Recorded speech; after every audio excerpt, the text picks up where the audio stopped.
بسم اللہ الرحمن الرحیم۔ السلام علیکم ورحمۃ اللہ وبرکاتہ۔ الحمد للہ نحمده ونستعینه ونستغفره ونعوذ باللہ من شرور انفسنا ومن سیئات اعمالنا من يهده الله فلا مضل له ومن يضلل فلا هادي له وأشهد أن لا إله إلا الله وحده لا شريك له وأشهد أن محمدًا عبده ورسوله أما بعد فإن خير الحديث كتاب الله وخير الهدي هدي محمد صلى الله عليه وسلم وشر الأمور محدثاتها وكل محدثة بدعة وكل بدعة ضلالة وكل ضلالة في النار۔ أعوذ بالله السميع العليم من الشيطان الرجيم۔ يا أيها الذين آمنوا اتقوا الله حق تقاته ولا تموتن إلا وأنتم مسلمون۔ يا أيها الناس اتقوا ربكم الذي خلقكم من نفس واحدة وخلق منها زوجها وبث منهما رجالا كثيرا ونساء واتقوا الله الذي تساءلون به والأرحام إن الله كان عليكم رقيبا۔ يا أيها الذين آمنوا اتقوا الله وقولوا قولا سديدا يصلح لكم أعمالكم ويغفر لكم ذنوبكم ومن يطع الله ورسوله فقد فاز فوزا عظيما۔ وقال عز من قائل ولله على الناس حج البيت من استطاع إليه سبيلا ومن كفر فإن الله غني عن العالمين۔ معزز علماء کرام، قابل قدر سامعین و سامعات، اللہ تبارک تعالیٰ کا ہم سب پر بے پایا شکر اور احسان ہے کہ اللہ تبارک تعالیٰ ہمیں اسلام کے ایک اہم رکن حج بیت اللہ کی ادائیگی کیسے کریں، اللہ کے رسول صلی اللہ علیہ وسلم نے اس اہم فریضے کو کیسے ادا کیا ہے اور اپنی امت کو قیامت تک کے لیے کیا اصول اور ضابطے نبی کریم صلی اللہ علیہ وسلم نے اس فریضے کی ادائیگی کے تعلق سے بیان کر کے رخصت فرمائے ہیں، ان احکام اور مسائل کی معرفت کے لیے ہم اور آپ اللہ کے اس گھر میں اکٹھا ہیں۔ اللہ تعالیٰ سے ہم دعا کریں کہ اللہ تبارک تعالیٰ ہم سب کی اس حاضری کو قبول فرمائے، اور جس طریقے سے مولا ہم تیرے گھر میں کتاب و سنت کی روشنی میں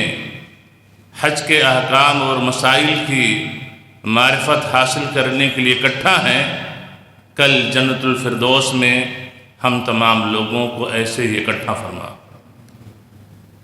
حضرات گرامی، ہمیں اور آپ کو یہ بات بخوبی معلوم ہے کہ حج یہ اسلام کے 5 رکنوں میں سے ایک اہم رکن ہے، اور جس کی ادائیگی ہر عاقل بالغ مومن انسان پر جو حج کی طاقت رکھتا ہو، زندگی میں ایک بار حج فرض ہے، اور اس فریضے حج کی ادائیگی کے لیے جس نبی برحق کے ہم امتی ہیں، اس نبی برحق نے ہمیں اور آپ کو ابھارا ہے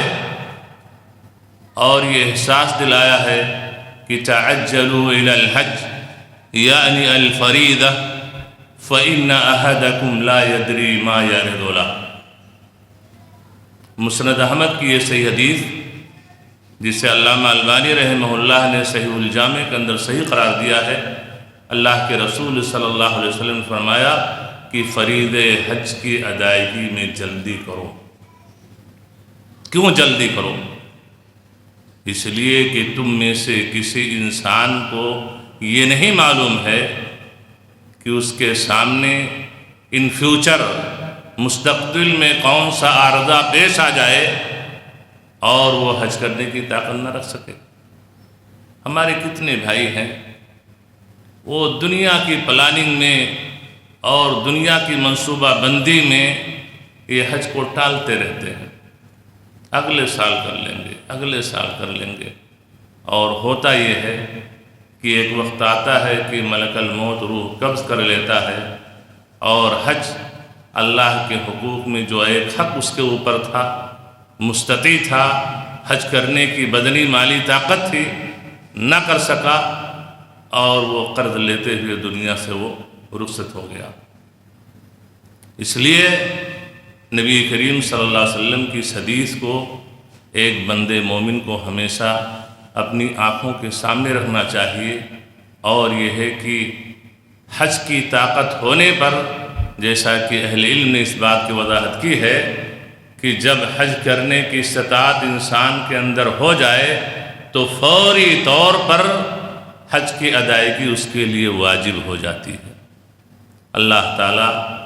ہم میں سے ان لوگوں کو جو اس فریضے کی ادائیگی میں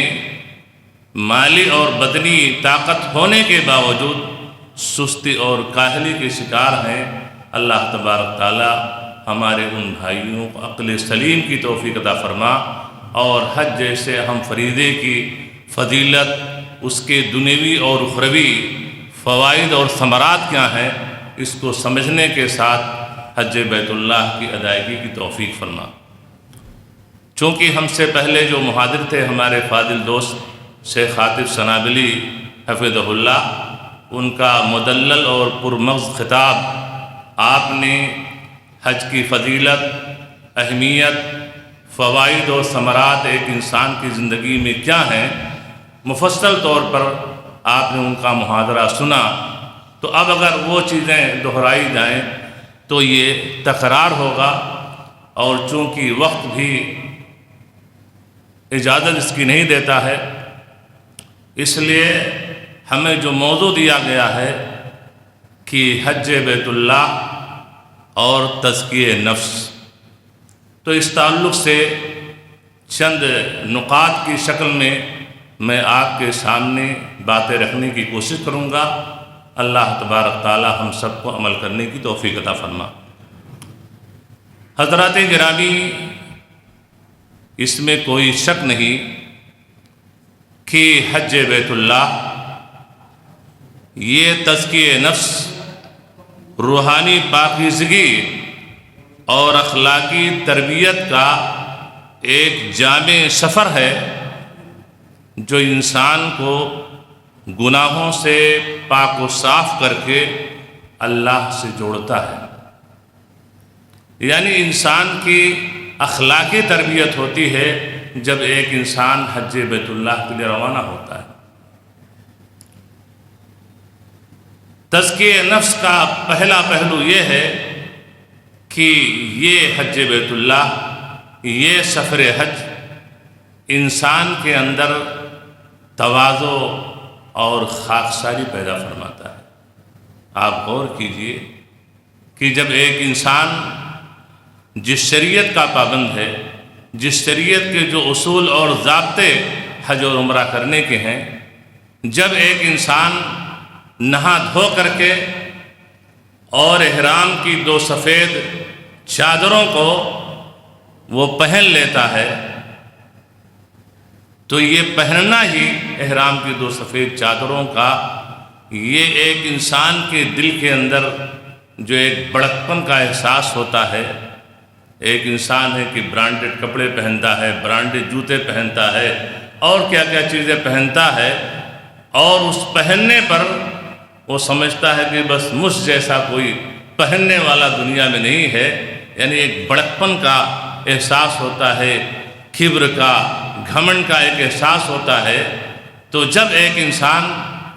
حج یا عمرہ کرنے کے لیے جب وہ نکلتا ہے اور احرام کی ان 2 سفید چادروں کو پہن لیتا ہے، تو اس انسان کے اندر تواضع اور خاکساری آتی ہے، اور یہ بھی تزکیہ نفس کا ایک پہلو ہے کہ نفس کی پاکیزگی ہوتی ہے، نفس کی اصلاح ہوتی ہے۔ ایک انسان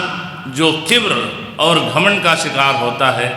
یہ چیزیں دور ہوتی ہیں، کیونکہ احرام کی حالت میں ہے، سفر حج میں ہے، امیر اور غریب، حاکم اور محکوم سب کے سب ایک لباس ہیں، کوئی تمیز نہیں ہے۔ تو یہ بھی ایک پہلو ہے تواضع اور خاکساری کا، اور اسی لیے نبی کریم صلی اللہ علیہ وسلم نے فرمایا من تواضع للہ رفعہ اللہ، جو اللہ کے لیے تواضع اور خاکساری اختیار کرتا ہے اللہ تعالیٰ اس کے درجات کو بلند فرما دیتا ہے۔ اپنے میں مت بڑا بن کر کے رہو، بلکہ اللہ کی نگاہ میں بڑا بننے کی کوشش کرو، تو اللہ تعالیٰ لوگوں میں آپ کو بڑا بنا دے گا، لوگوں کے دل میں گھر ہو جائے گا آپ کے لیے، اور آپ کی عزت ان کے دل و دماغ میں ہوگی۔ تو یہ حج کا اور تزکیہ نفس کا ایک پہلو یہ ہے۔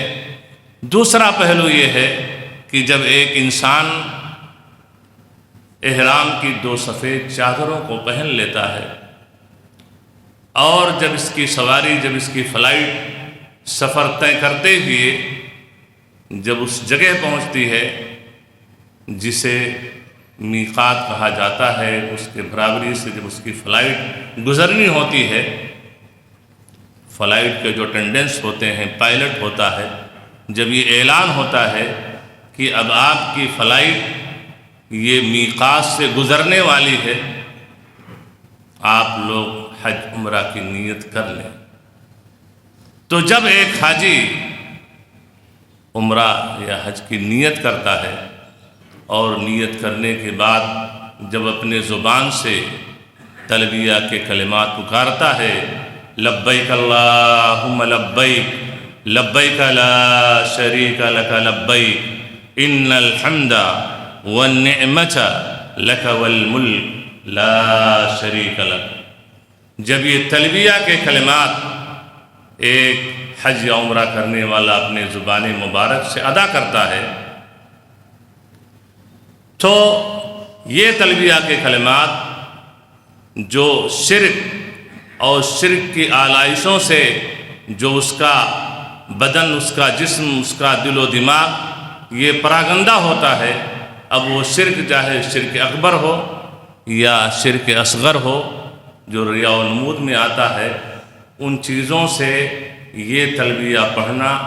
یہ اس کے نفس کو پاک کر دیتا ہے۔ اس طریقے سے عقدی ناحیے سے بھی، عقیدے کے اعتبار سے بھی ایسے انسان کے نفس کی پاکیزگی ہوتی ہے، کیونکہ وہ کہتا ہے لبیک اللہم لبیک لبیک لا شریک لک لبیک، پروردگار عالم حاضر ہیں،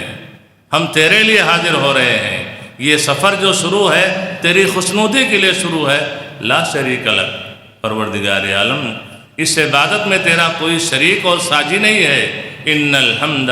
والنعمت لک، حمد، بڑائی، بزرگی یہ سب تیرے لیے سزاوار ہیں، لا شریک لک، تیرا کوئی شریک اور ساجی نہیں۔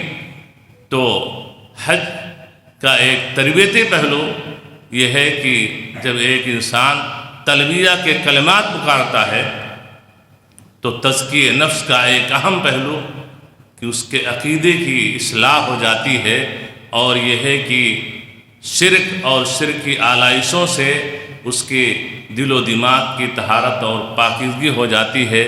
اور یہ انسان کے لیے، ایک بندے مومن کے لیے بے حد ضروری ہے۔ اور یہ تلبیہ جب انسان پڑھتا ہے تو سنن ابن ماجہ کتاب المناسک اور اسی طریقے سے سنن ترمذی کتاب الحج کے اندر وہ حدیث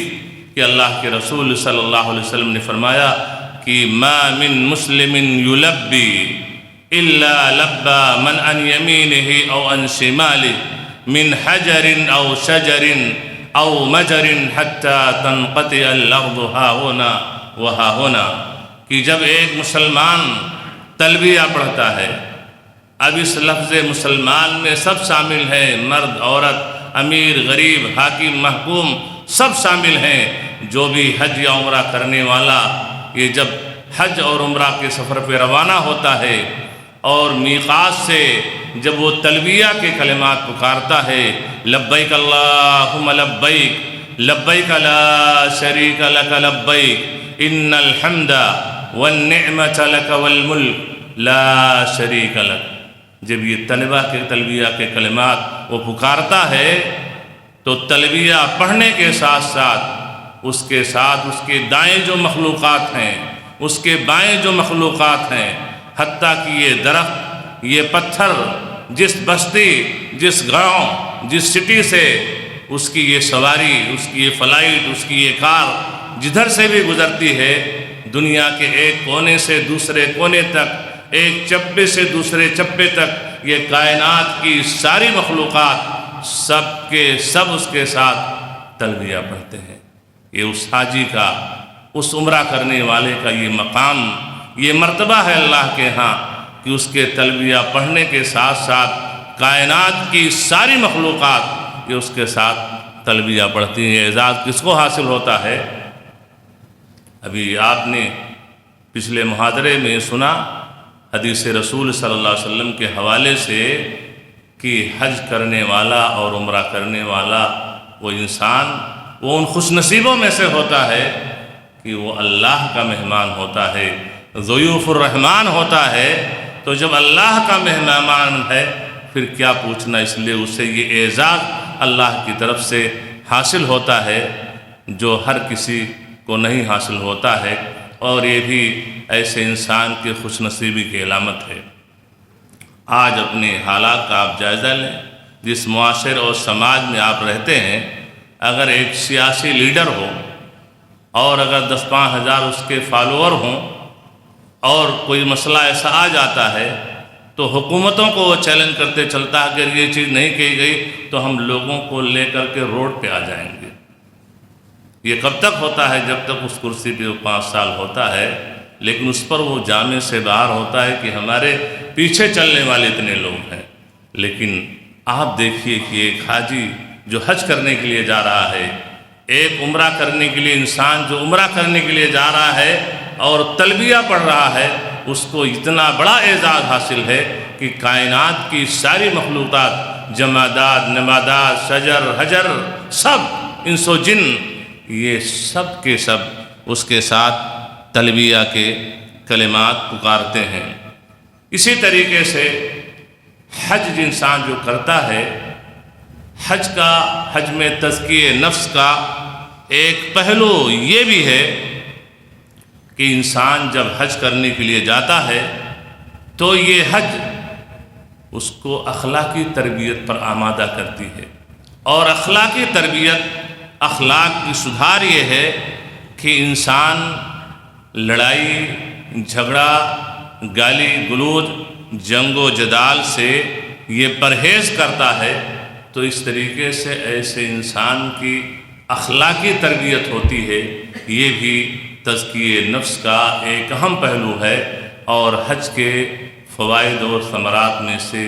ایک اہم فائدہ یہ بھی ہے، الحج اشہر معلومات فمن فرض فیہن الحج فلا رفث ولا فسوق ولا جدال فی الحج۔ حج کے مہینے متعین ہیں، شوال، ذوالقعدہ اور ذی الحجہ کے 10 دن، یہ مہینے متعین ہیں۔ فمن فرض فیہن الحج، ان مہینوں میں جس پر حج فرض ہے، توفیق مل گئی حج کرنے کی، حج بیت اللہ کے لیے روانہ ہو چکے ہیں، فلا رفث ولا فسوق ولا جدال فی الحج، سفر حج میں حالت احرام میں ہے،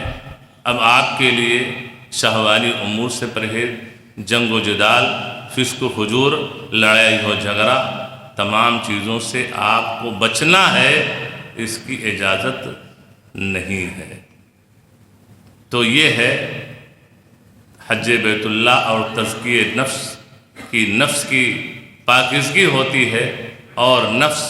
کے اندر جو اخلاقی بگاڑ ہوتا ہے، جب انسان سفر حج پہ جاتا ہے تو سفر حج اس کے اخلاق کو سنوارتی ہے اور اخلاقی تربیت اس کی ہوتی ہے۔ اس آیت کے حوالے سے ایک لطف چٹکلا آپ کہہ لیجئے کہ میں اپنے حاجیوں کے حوالے سے کہنا چاہوں گا کہ یہ حج تربیتی کیمپ جو جگہ جگہ لگائے جاتے ہیں اور صوبائی جمعیت اہل حدیث بمبئی کی طرف سے جو حج تربیتی کیمپ کا انعقاد ہر سال ہوتا ہے، اس لیے ہوتا ہے کہ جب آپ حج بیت اللہ کے لیے جائیں تو مکمل کتاب و سنت کی تعلیمات سے آراستہ ہو کر کے جائیں اور آپ کا حج مقبول ہو سکے۔ وہاں پر جب آپ پہنچیں تو خیموں اور ٹینٹ میں فتویٰ دینے والوں کی کمی نہیں ہوتی ہے، اٹھان پٹان فتویٰ دیتے رہتے ہیں۔ ہمارے ایک ساتھی تھے ہمارے قافلے حج میں، تو کسی ضرورت کے تحت وہ بغل کے خیمے میں کسی حاجی سے ملنے کے لیے گئے، تو کہتے ہیں کہ گوگل کا مولوی، گوگل کے مولوی تو آپ سمجھتے ہیں نا، بہت ہیں، تو چند لوگ بیٹھے ہیں اور ان کو اس خیمے میں درس دے رہا ہے،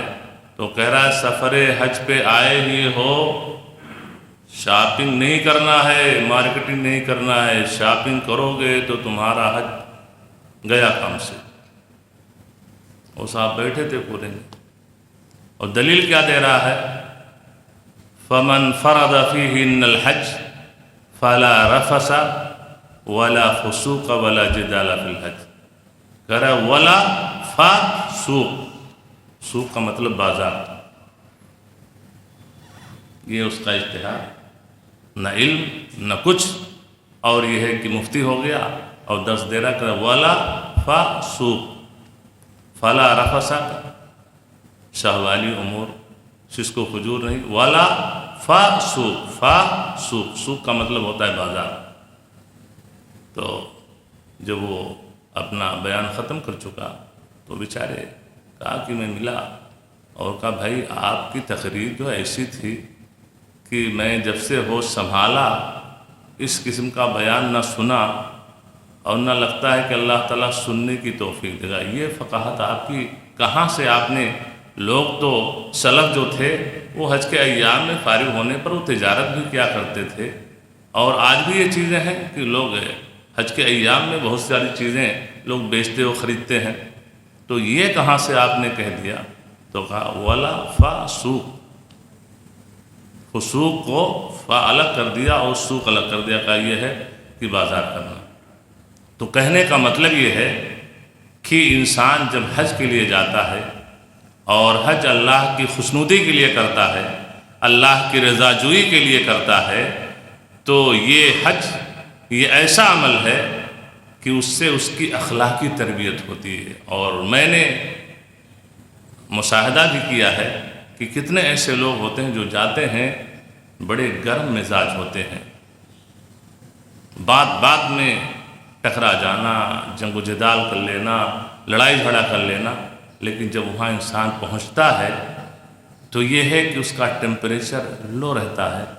اور اگر کوئی ایسی چیز اس کے شایان شان نہ بھی ہو تو بھی احرام کی ان سفید چادروں میں ملبوس ہے، اور حج جیسے اہم فریضے کی ادائیگی کے لیے گیا ہوا ہے، اور یہ جم غفیر دیکھتا ہے، تو یہ ہے کہ وہاں پر وہ اپنے اخلاق کو سنوارنے کی کوشش کرتا ہے، اور اس طریقے سے وہ ہٹ دھرمی اور وہ مزاج کے اندر سختی، یہ چیزیں کافی حد تک کم ہو جاتی ہیں، اور اس طریقے سے اس کے اخلاق کے اندر سدھار آتا ہے۔ تو یہ بھی تزکیہ نفس کا ایک پہلو ہے۔ اسی طریقے سے تزکیہ نفس حج میں یہ بھی ہے کہ یہ حج انسان کو صبر و استقامت کی بھی تعلیم دیتا ہے، اور ایک انسان کی نفس کی پاکیزگی کے لیے صبر اور استقامت کا ہونا بھی بہت ہی بنیادی چیز ہے، کہ اگر ایک انسان بے صبرہ ہے، اس کے اندر دین پر عمل کرنے میں استقامت نہیں ہے، ثابت قدمی نہیں ہے، تو ایسا انسان خطرے میں ہے۔ اور اسی لیے اللہ تبارک تعالیٰ نے ایسے لوگوں کے بارے میں فرمایا انما یوفی الصابرون اجرہم بغیر حساب، اللہ تعالیٰ صبر کرنے والوں کو ان لمیٹڈ اجر و ثواب دیتا ہے۔ تو جب آپ حج کے لیے جا رہے ہیں تو ایک حاجی کو چاہے حج کرنے والا وہ مرد ہو چاہے وہ خاتون ہو، صبر کا مظاہرہ کرنا چاہیے، اور صبر کا جب مظاہرہ کریں گے تو آپ کا دل جس فریضے کی ادائیگی کے لیے جا رہے ہیں، جس فریضے حج کے ارکان، واجبات، سنن و مستحبات کو کرنے ہیں، جب اپنے نفس پر صبر اور استقامت کو نافذ کریں گے تو تمام چیزیں بڑی ہی آسانی کے ساتھ، سہولت کے ساتھ ادا ہو جائیں گی، اور آپ کا حج مبرور ہو جائے گا۔ اور اگر دیکھا جائے تو سفر حج پہ روانہ ہونے والے کے لیے ایئرپورٹ ہی سے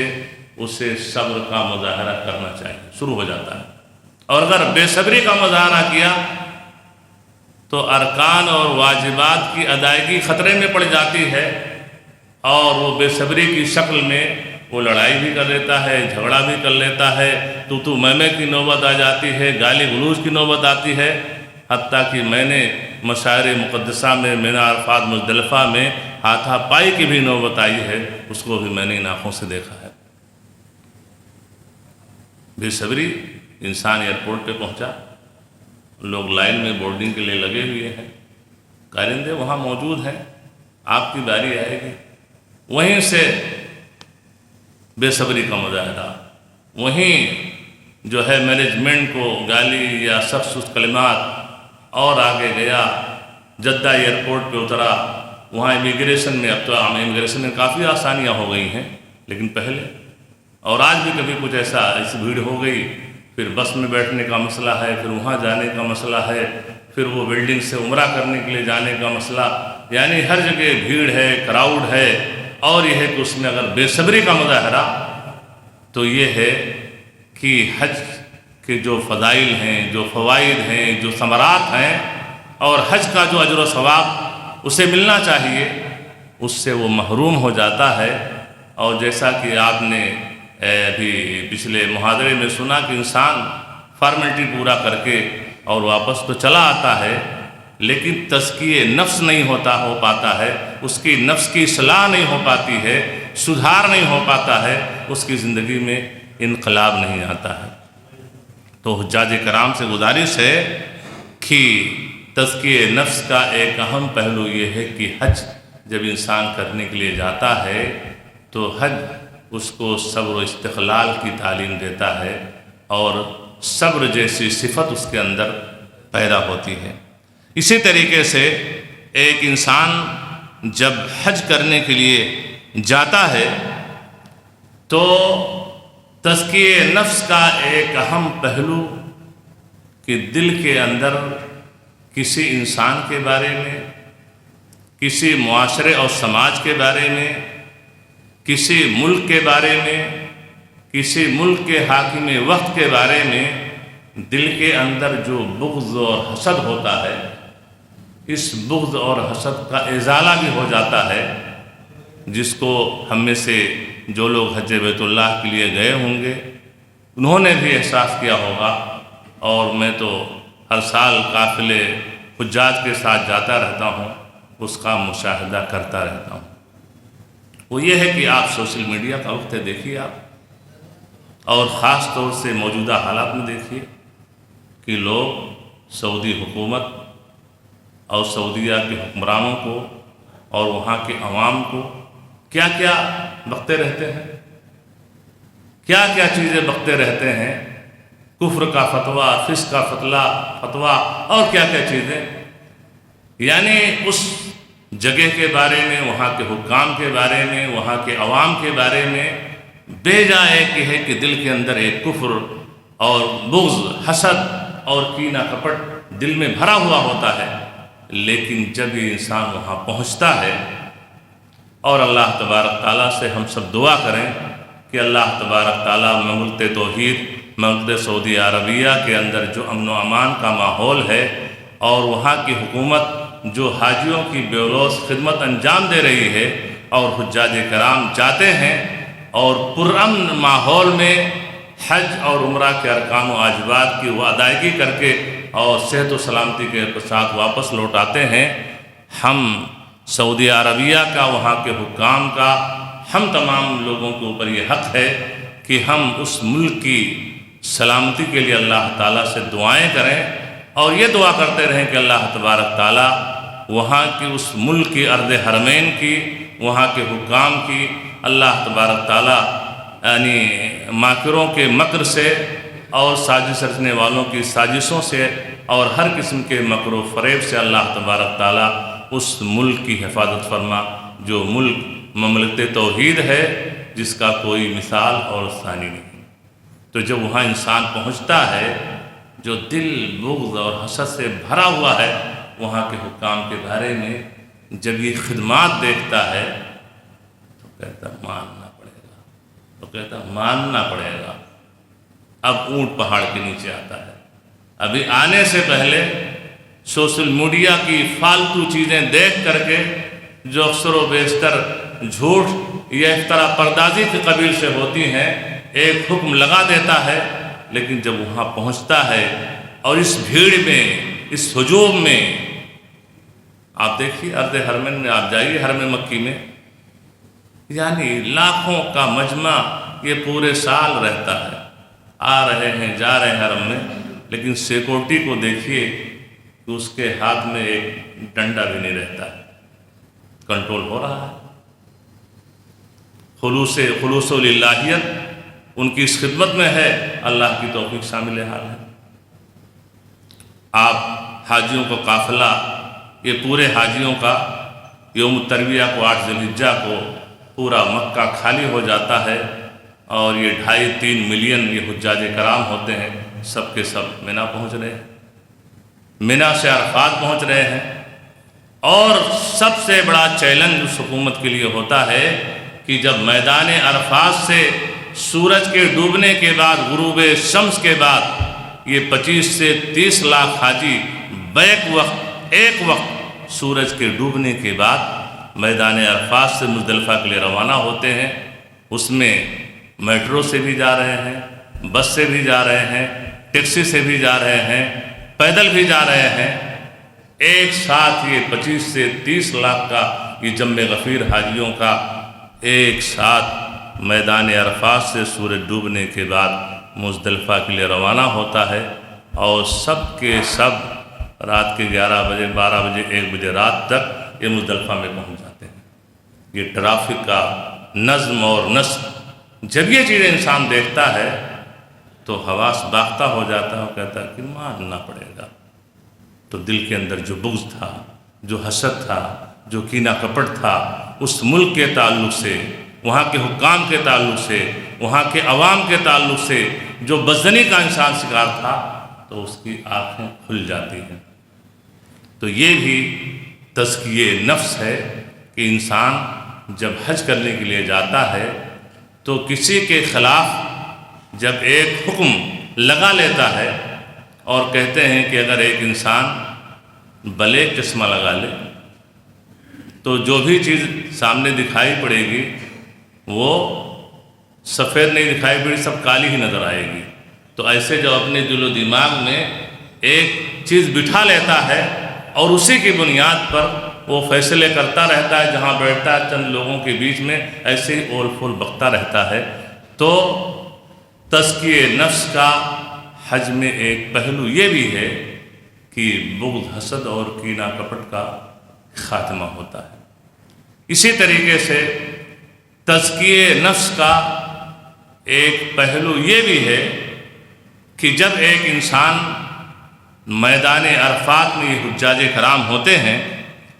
تو میدان عرفات میں انسان جب حاجیوں کی جمع غفیر اکٹھا ہوتی ہے، جسے ہم وقوف عرفہ کہتے ہیں، اور اس وقت تزکیہ نفس کا ایک اہم پہلو کہ انسان اللہ کے سامنے اپنے گنہگار ہاتھوں کو اٹھاتا ہے اور اللہ سے سرگوشی کرتا ہے، اور اللہ تعالیٰ جو اس جمع غفیر کو دیکھتا ہے تو اللہ تعالیٰ فرشتوں سے کہتا ہے کہ یہ کیا چاہتے ہیں، یہ ہمارے بندے ہیں، دنیا کے چپے چپے سے، دنیا کے گوشے گوشے سے آئے ہوئے ہیں، سر کے بال پراگندہ ہیں، جسم پہ گرد و غبار ہیں، اشہدوا قد غفرت لہم، جاؤ تم گواہ رہو، قد غفرت لہم،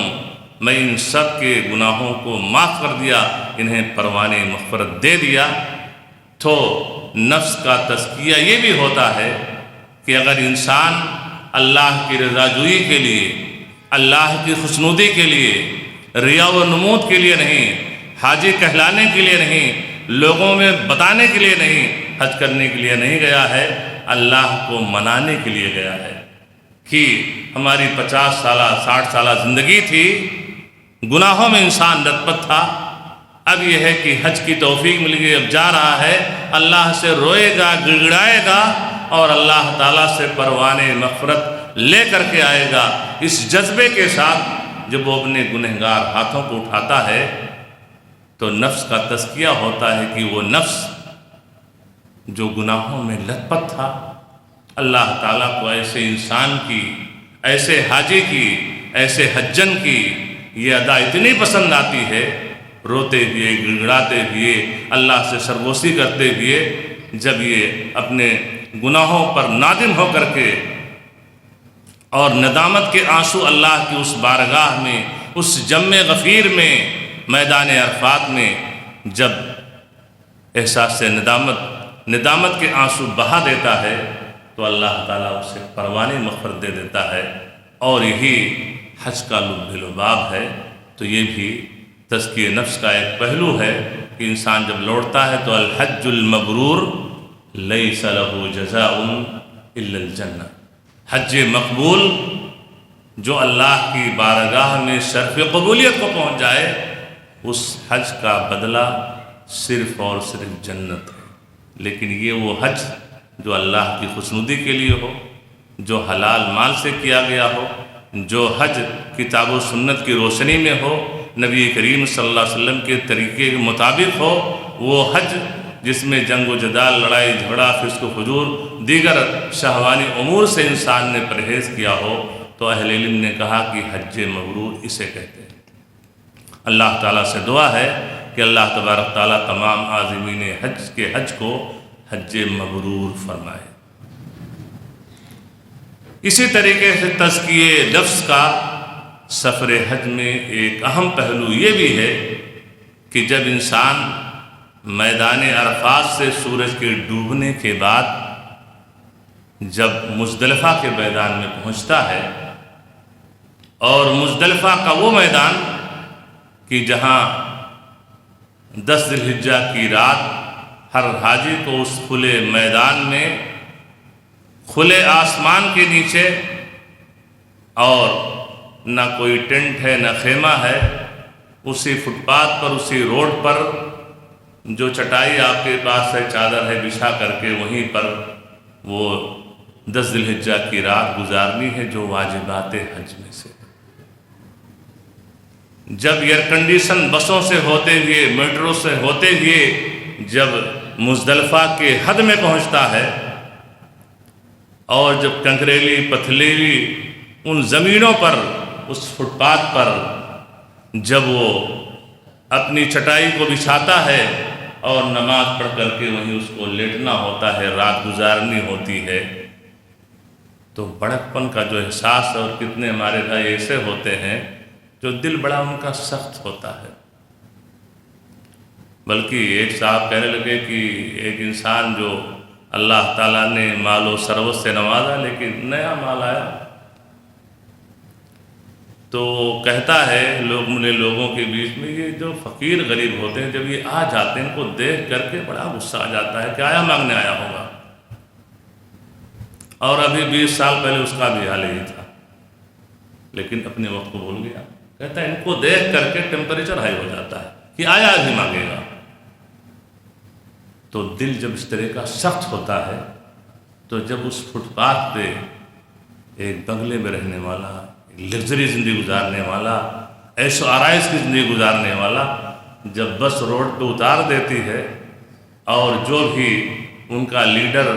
یا قائد یا رہبر جو ہوتا ہے، جس کی سرپرستی میں حج کر رہے ہوتے ہیں، وہ کہتے ہیں بھائی چٹائی بچھا لیجئے، تو جب چٹائی بچھاتے ہیں کہتے یہیں سونا ہے،